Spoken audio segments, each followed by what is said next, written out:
Hi everyone, today I'm going to be doing a flip through of my bullet journal. This is the first bullet journal I'm really trying to start and stick to. I've tried to do it a few times before, but I always get discouraged because you see these ones online that are so beautiful and artistic and just work of arts in themselves.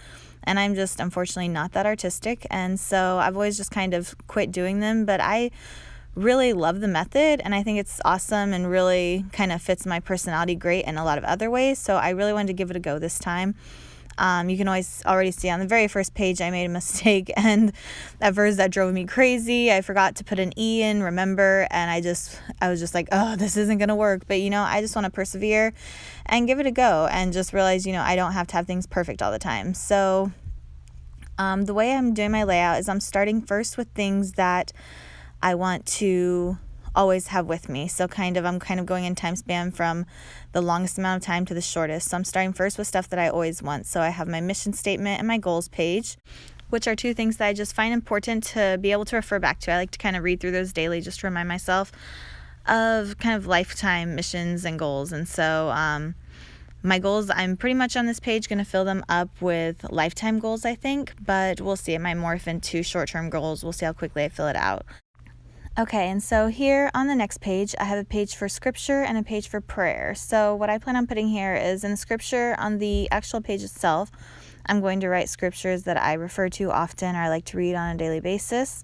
And then I'm going to use the Post-it notes to write down scripture that I'm either studying that week or my memory verse of the week or things that just spoke to me that day in my Bible study.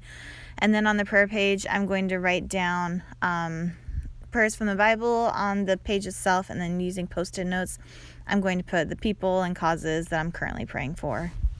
Okay, so here on this next page, I have my travel log and my book log. I think pretty self-explanatory. I am just going to fill these up with places I've gone, books I've read. I tend to travel and read a lot, so I'm really excited to fill this up and just have it be something that I can look back on and refer to, especially for the books. Sometimes I like to keep books kind of like in my library for future reference, so I'm just going to take note of the ones that I want to review either annually or just kind of have in my little arsenal of books for future topics to read. And on this next page, I have my monthly spread. I tried to do a list going down the side, but I decided I just like the full month layout better.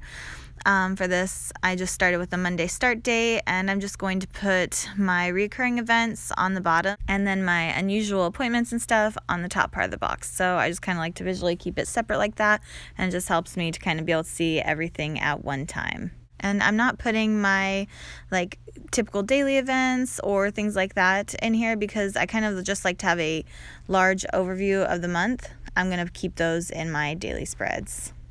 So here on this next page, I have my monthly expenses and monthly habit tracker. On the monthly expenses, I just have my recurring expenses up top, and then in the notes, I'm going to put the amount and any notes, what account they came out of and stuff. And then down below, I'm going to write any unusual expenses. Like this month, I had AAA renewal and I need a new set of tires. So things like that, I'm going to put down there in that space just to keep track of most of my expenses. For the habit tracker, I absolutely love habit trackers, and I think they are just one of the best. And so what I did is I broke it up into sections. I have my spiritual section, my mental section, physical section, and then my section just kind of for everything else or things I forgot to add in, and next month I'm going to have to put them in their proper categories. So that's how I'm going to be keeping track of that. And I think habit trackers are the best as far as kind of keeping you accountable and really getting to be aware of what you're doing on a regular basis. Okay, so moving on to the next page is where it's blank. This is where I'm going to start my dailies. So this is what I will, at the end of the month, I'm going to kind of do another flip through of it filled out because I'm very excited to see how it starts to fill in and what I change, add about it. I'll kind of do my reviews of what I liked and didn't like and what I plan on changing up for next month. So thank you so much for watching. I hope you enjoyed that and just getting to see kind of a more simple bullet journal.